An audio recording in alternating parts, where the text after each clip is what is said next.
Leader of the House, Henry Okwarubu, who said the need became imperative due to appeals from their constituents to reverse the impeachment.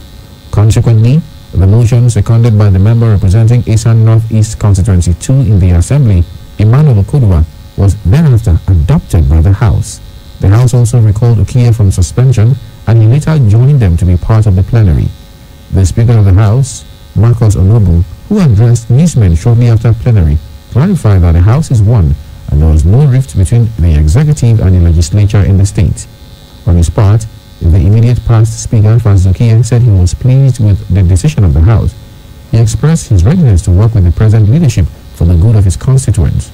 Meanwhile, member representing Esan Northeast 2, Emmanuel Okudua, had been appointed as the chief whip of the House. The House reconvened to hold an emergency session less than 24 hours after it adjourned plenary till 26th of this month. The Managing Director of the Edo State Traffic Control and Management Agency, ETSMA, Dennis Olorigbe, says the Driver Training and Manpower Development Center, commissioned by the State Governor, Godwin Obaseki, in July, has the capacity to improve the driving skills of motorists and bring order to the metropolis. Dennis Olorigbe said this on Wednesday during an interactive session with drivers who are stakeholders in the state. He said ETSMA Academy will train and retrain drivers, road users and service providers on proper use of the road. The Manpower Development Center, training is in two parts.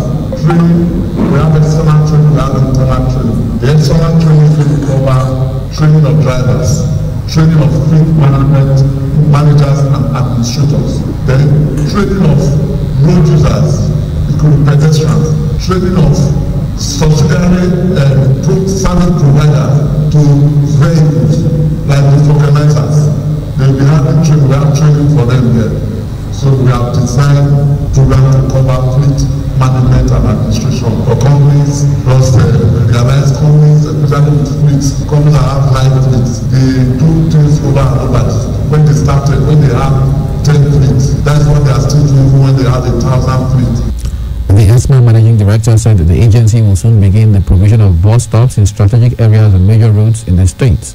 On the daily traffic witness in Ramat Park, Dennis Olorigbe says ETSMA Research and Planning Department is currently collecting data in the form of a design which the agency will submit to the state government.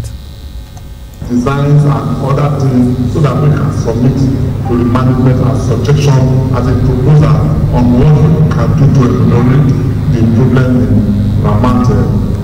Then in terms of bridge, where we just start with overhead bridge in places like that. You start with palliative.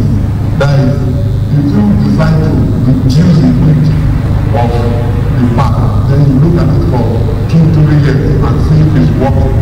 So that's where we start on. Because putting a bridge here is very expensive, and we might not know what the bridge can bring back. It can have an after effect. The main point of the stakeholders meeting with drivers and operators of logistics companies was a guided tour of the simulator room, biometric data capturing unit, eye vision unit, vehicle literacy center and lecture auditorium by the Managing Director of the agency. Also, the Federal Executive Council, FEC, has approved Nigeria's contribution of $2 million to the 2020 budget of the West African Power Pool, or WAP. Minister of Power, Salem Maman, disclosed this on Wednesday at the end of the week's FEC meeting, presided over by President Muhammadu Buhari at the Presidential Villa, Abuja. The specialized pool covers 14 of the 15 countries of the Regional Economic Community: Benin, Cote d'Ivoire, Burkina Faso, Ghana, Gambia, Guinea, Guinea-Bissau, Liberia, Mali, Niger, Nigeria, Senegal, and Sierra Leone. The West African Power Pool was created by a decision at the 22nd Summit of the Economic Community of West African States, ECOWAS, Authority of Heads of States and Governments, in 1999. At the 29th Summit of the ECOWAS Authority of Heads of States and Governments held in Miami in 2006, it adopted the Articles of Agreement for WAP organization and functions. According to Saleh, participation in the regional market will generate immediate foreign exchange for Nigeria as oil revenue is dwindling. Meanwhile, Minister of Communications and Digital Economy, Dr. Isa Ali Pantami, said Council approved the national policy on virtual engagement in federal public institutions. The federal government has approached the National Assembly for more powers to freeze and seize stolen public funds and assets. President Muhammadu Buhari, in a letter to the House of Representatives, which the Speaker, Femi Gbajabiamila, read at the plenary on Wednesday, sought creation of a Proceeds of Crime Recovery and Management Agency. In the letter dated October 6, 2020, Buhari noted that a bill seeking to establish the agency was presented to the Federal Executive Council on September 16, 2020, and was subsequently approved for transmission to the National Assembly. According to the President, the objects of the proposed agency include the enforcement and administration of the provisions of the bill and the coordination of the recovery and management of the proceeds and instrumentalities of unlawful activity in Nigeria in collaboration with anti-corruption and other law enforcement agencies. The Senate on Wednesday directed its committees on petroleum downstream and gas resources to investigate the recent gas explosions that occurred at Sele bus stop, Iju Ishaga, in the Ifako Ijaye local government area of Lagos State on 24th of September 2020.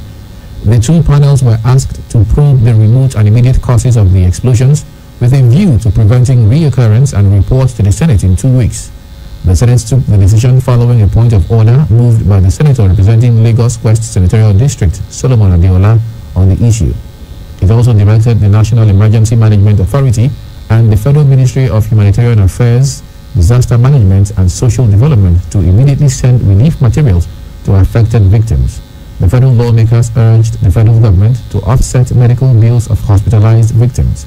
The explosion caused serious body injuries to no fewer than 44 persons and destroyed 36 buildings, including a church, an event center, and a plank market. The issue of resource control came up in the Nigerian Senate on Wednesday as the Deputy Senate President, Ovie Omo Agege, queried the arrangement that allowed Zamfara State keep the proceeds of the sale of 5 billion naira worth of gold bars to the Central Bank of Nigeria at a time when the proceeds of oil in the Niger Delta region are shared by all the federating units. Omo Agege raised the query as the Senate resumed debate on the general principles of the 2021 budget estimate of 13.08 trillion naira on looking for ways to finance the budget. The Deputy Senate President said the people of the Niger Delta region are worried and want to know who owns the gold in Zamfara that is being sold to the CBN when the oil in the Niger Delta is not being sold by the people. Nigeria's budget for 2021 is predicated on the benchmark crude oil price of $40 per barrel and a daily production of 1.86 million barrels per day. He, however, lamented the situation of acute joblessness and infrastructure deficit in the Niger Delta, submitting that it could be safe to conclude that the government has failed the people. There was no response from any of the lawmakers to Omo Agege's submissions, including the Senate President Ahmed Lawan. Instead, the Senate proceeded with its debate on the general principles of the 2021 budget. Protests against police brutality and extrajudicial killings continued on Wednesday with a new hashtag, #EndSWAT. The protest follows the decision of the Inspector General of Police, Mohammed Adamu, to set up a new unit called the Special Weapons and Tactics Team, SWAT, to replace the disbanded Special Anti-Robbery Unit, SARS. According to the protesters, the anxiety continues because the decision to immediately replace SARS operatives with SWAT is hasty and unplanned. In a similar vein, several persons have been injured after hoodlums hijacked the SARS Must End protest in Abuja. The protesters who were marching across major streets in the city on Wednesday were said to have been attacked by a pro-SARS group. This is coming about 24 hours after the Inspector General of Police, Mohammed Adamu, set up a new unit called the Special Weapons and Tactics Team to replace the disbanded SARS. But despite the developments, the protests have remained unabated. This quickly sparked a new trend, #EndSWAT, with Nigerians demanding immediate justice for all victims of police brutality, among other things. Meanwhile, Borno State Governor Babagana Zulum has called on the federal government to deploy the dissolved Special Anti-Robbery Squad SARS and their personnel to Borno State to complement the efforts of the military's fight against Boko Haram. Zulum made the call in Maiduguri when he was receiving the Minister of the Interior, Rauf Aregbesola, who led a delegation to the state. This is coming on the heels of a peaceful procession by some youths in solidarity with the SARS activities in the state. Zulum said in Borno State, SARS had made remarkable achievements against Boko Haram. Aregbesola said they were in the States to get first-hand information on security challenges bedeviling Borno and parts of the northeast. The Court of Appeal has declared as unconstitutional and void the Police Act 2020, enacted in September this year, as it affects the constitutional mandate of the Police Service Commission. It ruled that the provision of the Act was in conflict with paragraph 30, part 1 of the third schedule of the 1999 Constitution, which empowers the Commission to appoint persons into offices in the Nigeria Police Force, except the office of the Inspector General of Police. The judgment also nullified the recruitment of 10,000 constables carried out by the police authorities last year. However, the Inspector General of Police, Mohammed Adamu, has appealed the ruling which nullified the earlier order of the Federal High Court, Abuja. The PSC spokesman, Ikechukwu Ani, in a statement on Wednesday, explained that the details of the appeal court judgment were contained in the certified true copy received on Tuesday. And he said Justice Emmanuel Agim, one of the 3 justices of the court, in his concurring judgment, ruled that paragraph 30 of part 1 of the third schedule to the 1999 Constitution has given the power to the Commission to appoint persons into offices in the Nigeria Police and did not exclude constables and cadets to Nigeria Police Academy from offices in the Nigeria Police into which the appellant can appoint persons.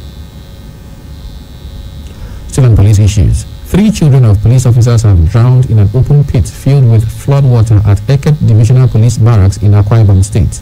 It was gathered the children aged between 5 and 10 had gone to play in the open pit at about 5 p.m. on Tuesday when the tragic incident occurred.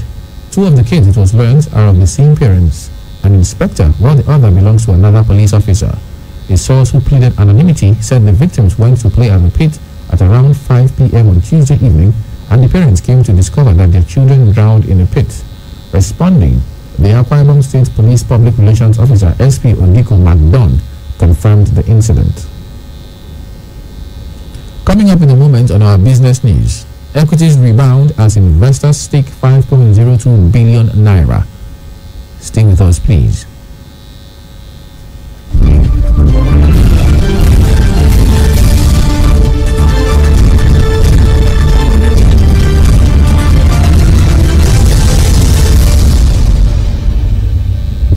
$1,000, $10,000, $3,000, $1 million, $2 million, $3 million, $600 billion, and the last kobo.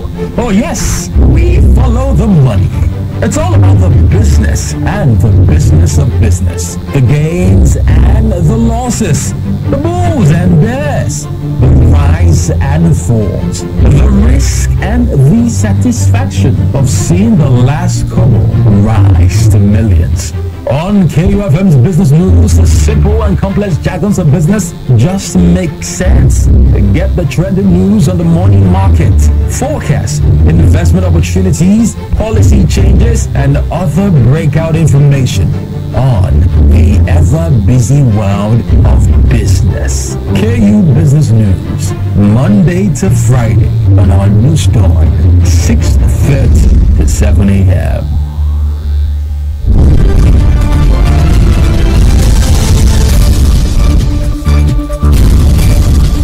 Welcome back. You're still on the news dawn on 92.7 KUFM Benin City and business. After 4 consecutive days of negative trading, Nigerian equities returned to the positive side on Wednesday as increased bargain hunting overshadowed profit-taking transactions on many stocks. Benchmark indices at the Nigerian Stock Exchange showed a marginal increase of 0.02%, equivalent to net capital gain of 3 billion naira, the first positive closing in 5 sessions. With this, the average month-to-date and year-to-date returns inched up to 5.6%. The All-Share Index, ASI, which is the value-based common index that tracks all share prices, and the NSE rose by 0.02% to close at 28,344.04 points. Aggregate market value of all quoted equities rose from 14.812 trillion naira to close at 14.815 trillion naira. Most sectoral indices closed positive, underlying the positive sentiment across many sectors. The NSE Consumer Goods Index rose by 0.9%. The NSE Insurance Index appreciated by 0.3%, while the NSE Oil and Gas Index inched up by 0.1%. On the negative side, the NSE Banking Index declined by 1.2%, while the NSE Industrial Goods Index closed flat. The uptrend was impacted by gains recorded in large and medium capitalized stocks such as Stanbic IBTC Holdings, Nigerian Breweries, International Breweries, Eterna, and Cadbury Nigeria. There were 18 gainers to 15 losers. Eterna recorded the highest price gain of 9.77% to close at 4.38 kobo. International Breweries fell with a gain of 9.56% to close at 4.70 kobo per share. Regency Alliance Insurance Company rose by 9.09% to close at 24 kobo. Charms and Courtfield Business Solutions appreciated by 5.0% each to close at 21 kobo each.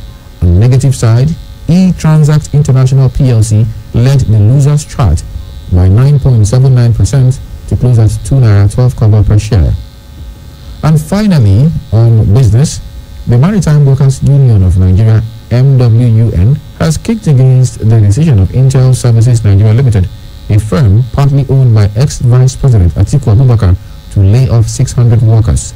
Those affected include workers in Rivers and Warri operational areas of the company. M1 said the company also recently declared 30 workers redundant in Onne Port. In a letter addressed to the Managing Director of Intel Services Nigeria Limited, the Secretary General of M1, Comrade Felix Akinmoyi, described the decision to sack the workers as unlawful. The letter was copied to the Managing Director, Nigerian Ports Authority, President, Nigerian Labour Congress, Commissioner of Police, Eastern Police Command, Port Harcourt, Executive Director of Marine and Operations, DSS Port Harcourt, Rivers State. The union gave Intel a 7-day ultimatum to withdraw the sack letters and recall the affected workers or face total shutdown of its operations nationwide. And that's it on business. In sports, the Ministry of Youth and Sports,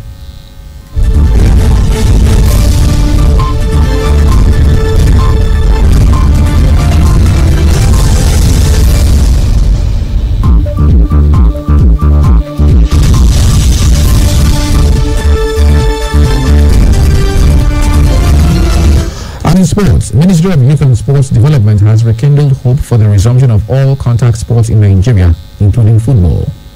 Sanofi Francis has more in our sports bulletin this morning.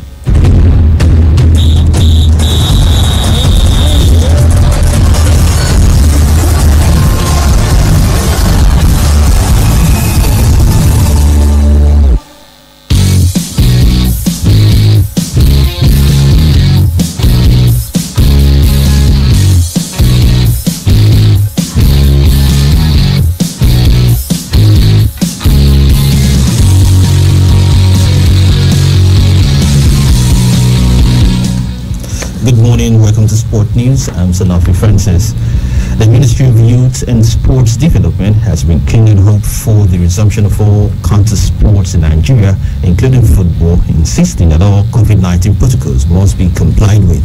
The federal government had suspended all sporting activities in March following the outbreak of the COVID-19 pandemic.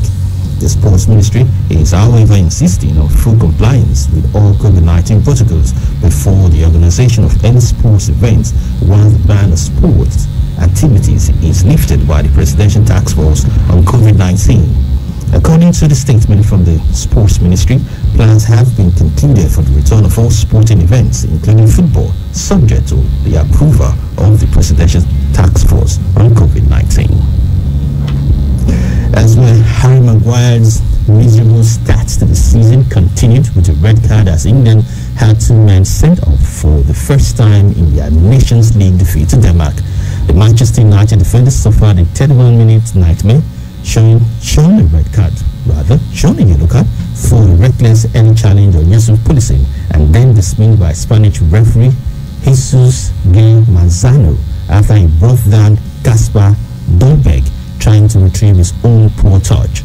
England's night got worse 4 minutes later when Christian Eriksen scored his 34th goal for Denmark on his 100th appearance after Kyle Walker was harshly adjudged to have fouled Thomas Delaney. Chelsea defender Reece James was shown a red card after the final whistle for confronting referee Manzano. Elsewhere, substitute John Williams' first international goal secured Reece a late 1-0 victory against Bulgaria and ensure they move back to the top of their Nations League group. Scotland made it 8 games unbeaten, their best run in 32 years, as they resisted intense second-half pressure for a hard-fought 1-0 Nations League win over the Czech Republic. Meanwhile, Northern Ireland are still without a UEFA Nations League win after Start Dallas own goal handed Norway a 1-0 victory in Oslo. The Netherlands finally scored under new manager Frank de Boer as they held Italy to a 1-0 draw in Bergamo. Manchester United midfielder Donny van de Beek slammed in a loose ball to end a drought of 323 minutes under the former Crystal Palace boss. Fans stretched their unbeaten run against Croatia to 8 games after a late goal by Kylian Mbappe gave the world champions a 2-1 victory in their Nations League top tier with 3 match on Wednesday. Defending champions Portugal remained top of Nations League Group A3 with a 3-0 win over Sweden, who are staring at relegation after losing all 4 games. The European champions were without Cristiano Ronaldo, who is in isolation after testing positive for COVID-19. And that's it for sport. Back to you, Charles. Thank you very much, Francis, for those sports stories. And of course, with those stories, we come to the end of our package this morning. But before we leave, a quick recap of the headlines.